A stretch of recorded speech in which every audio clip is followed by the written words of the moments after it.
আজকে তৈরি করে দেখাবো পিজা। আর এই পিজাটা আমি বাসায় কিভাবে মাত্র 10 মিনিটে খুব সহজে ইজিলি পারফেক্টভাবে খুব সফটলি স্মুথলি বানাতে পারি, এটাই আপনাদের মাঝে আজকে আমি তুলে ধরবো।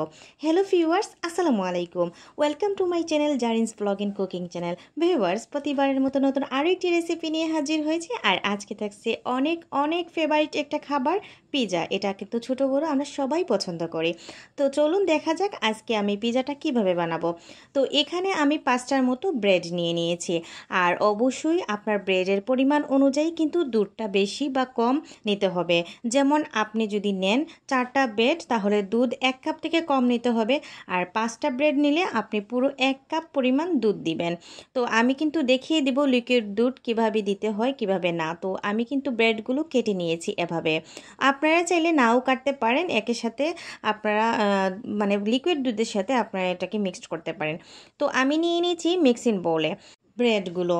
আর এই ব্রেডগুলো এভাবে টুকরো করলে কিন্তু ইজিলি একটু মাখানো যায়।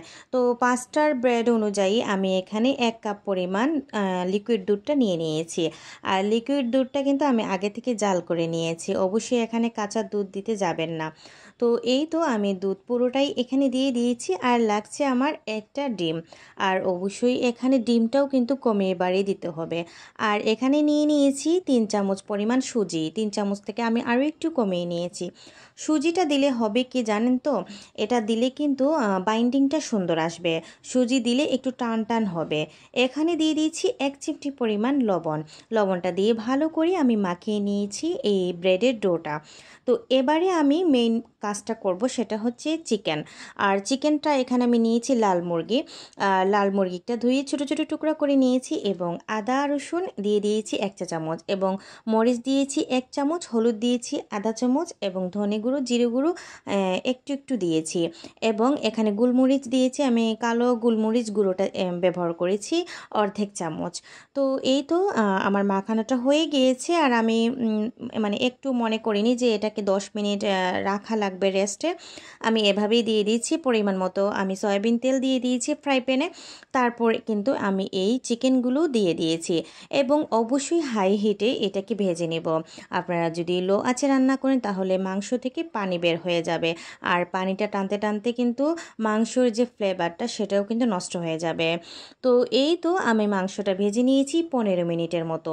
তারপরে কিন্তু আমি তুলে নিয়েছি বাটিতে। এখন কিন্তু আগে থেকে যে ব্রেডের মিক্সারটা সেটাই এখন এখানে দিয়ে দেব। ভিউয়ার্স, এখন কিন্তু আমি সুন্দর করে এটাকে গোল শেড ধরাবো।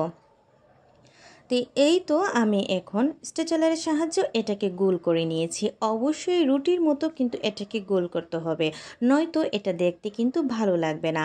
আর আমার গোল করা কিন্তু ইজিলি হয়ে গিয়েছে। আর এই নিয়ে আমি 3বার পিৎজা বানিয়েছি, কোনো দিনও আমার নষ্ট হয় নাই পিৎজা। এবারে আমি ঢাকনা দিয়ে 5 মিনিটের মতো রেখে দেব এবং 1 পিঠ হয়ে গেলেই আমি আরও 1 পিঠ এভাবে উল্টিয়ে দেব। তো 1 পিঠ কিন্তু অলরেডি হয়ে গিয়েছে এবং স্ট্রেচারের সাহায্যে আমি এটাকে সুন্দর করে এভাবে দিয়ে দিলাম আর এটা উল্টে গেল। তারপর এখন এক সাইড হতে হতে এখানে আমি দিয়ে দিব সস 1 চামচ। আপনারা চাইলে পিৎজা সসটা ইউজ করতে পারেন, বাট আমি একটুকু মনে করিনি যে আমার পিৎজা সসটা লাগবে। তো এই তো আমি এখন দিয়ে দিয়েছি মোজারেলা চিজ। আর এটা কিন্তু আমি চাকু দিয়ে কেটে নিয়েছিলাম, এটা ফ্রিজে ছিল, ফ্রিজ থেকে কিন্তু বের করেছি। তো এখন দিয়ে দিব এই যে মাংসগুলো আমি ভেজেছিলাম লাল মুরগির, এগুলো কিন্তু এই মাংসর পিসগুলো এখানে এভাবে সুন্দর করে ছড়িয়ে ছড়িয়ে দিয়ে দেব। আর অবশ্যই এই কাজগুলো কিন্তু সুন্দর করে করতে হবে, যেহেতু এখানেই কিন্তু একটা পরিবেশন হতে যাচ্ছে। তো এই তো সবগুলো মাংস কিন্তু এভাবে আমি সুন্দর করে দিয়ে দিয়েছি। এখন দিয়ে দিব সুন্দরের জন্য টমেটো আর দিয়ে দিব পেঁয়াজ। তো আমি আসলে বাজারে আমার হাজবেন্ড কিন্তু ক্যাপসিকাম খুঁজেছেন, কিন্তু এই 2-3 দিন থেকে ক্যাপসিকাম মিলছে না। তো আমার বাসায় যা ছিল তা দিয়ে কিন্তু আমার আজকের এই পিৎজা রেসিপিটা আমি করে নিয়েছি এবং পরিবেশনটাও করে নিয়েছি। তো এভাবে কিন্তু টুকরোগুলো আমি এভাবে দিয়ে দিচ্ছি টমেটোর, আর দিয়ে দিয়েছি এখানে আমি পেঁয়াজ। হ্যাঁ, পেঁয়াজটা অবশ্যই দিলে ভালো লাগে। খেতে এবং সুন্দর লাগে পরিবেশন করতে। তো এভাবে ছোট ছোট টুকরা করে আমি একটাও লাগেনি, অর্ধেকটা পেঁয়াজ এখানে দিয়েছি। তো বেশি পেঁয়াজ দিতে আবার যাবেন না, আর যতটুকু আমার পিজার শেড আছে ততটুকু পর্যন্ত সীমাবদ্ধ থাকবে আমার পেঁয়াজের অংশগুলো এবং টমেটোর অংশগুলো। টমেটো আমি এখানে একটার মতো কেটে দিয়েছি এবং পেঁয়াজটা কিন্তু আমি অর্ধেকটা কেটে দিয়েছি।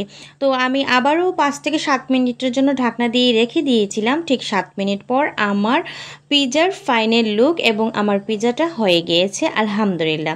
ঠিক ফ্রাই প্যান থেকেই কিন্তু আমি এখানে প্লেটে নিয়ে নিয়েছি, আমার আর কোনো পরিবেশন করা লাগবে না। আপনারা চাইলে এখানে সস দিয়ে খেতে পারেন, বাট আমি আর সসের প্রয়োজন মনে করি নাই, এমনিতেই অনেক মজা হয়েছিল আর দারুণ হয়েছিল আমার আজকের এই পিজাটা। আমার আজকের রেসিপিটা যদি আপনাদের ভালো লেগে থাকে অবশ্যই লাইক কমেন্ট শেয়ার এবং সাবস্ক্রাইব করে আপনারা আমার পাশে থেকে যেতে পারেন।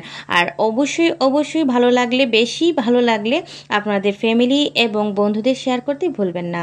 তো আজকের মতো এই পর্যন্তই, নতুন ভিডিও নিয়ে অবশ্যই হাজির হব। সে অবধি সবাই ভালো থাকবেন, সুস্থ থাকবেন। থ্যাংকস ফর ওয়াচিং অ্যান্ড আসসালামু আলাইকুম।